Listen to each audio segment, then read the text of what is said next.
Alright, assalamu alaikum everyone, and welcome back to Jasmy video update today.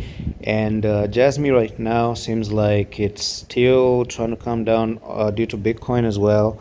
So Bitcoin is pumping and consolidating for the past few days. So it has a very similar structure. If you look at Bitcoin right here, then you got Bitcoin that came down, moved sideways, and I don't know if it's trying to create a bearish rectangle to go all the way to the downside right there.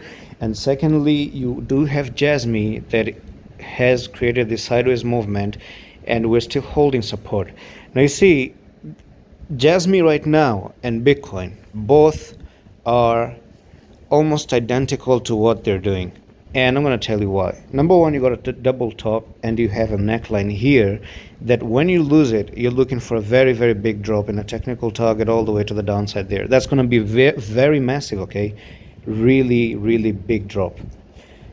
Number two, if I show you Bitcoin right now, it's still doing almost the very same thing, right? Just like you have a double top on Jasmy, you got this left shoulder head and the right shoulder. But Bitcoin is still holding support. Look at that, okay? Boom. The neckline isn't really lost. The touches are there. The touches are here. The neckline is still in play, okay?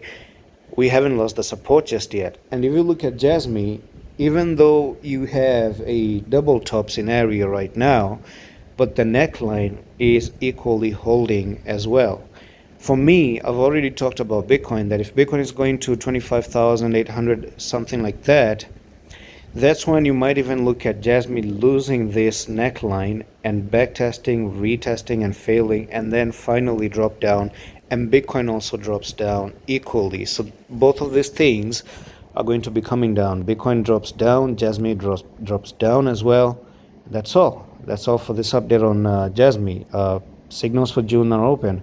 We got like 7 more days for you to join. So that's it for this update. I'm going to see you in the next one. Allah Hafiz.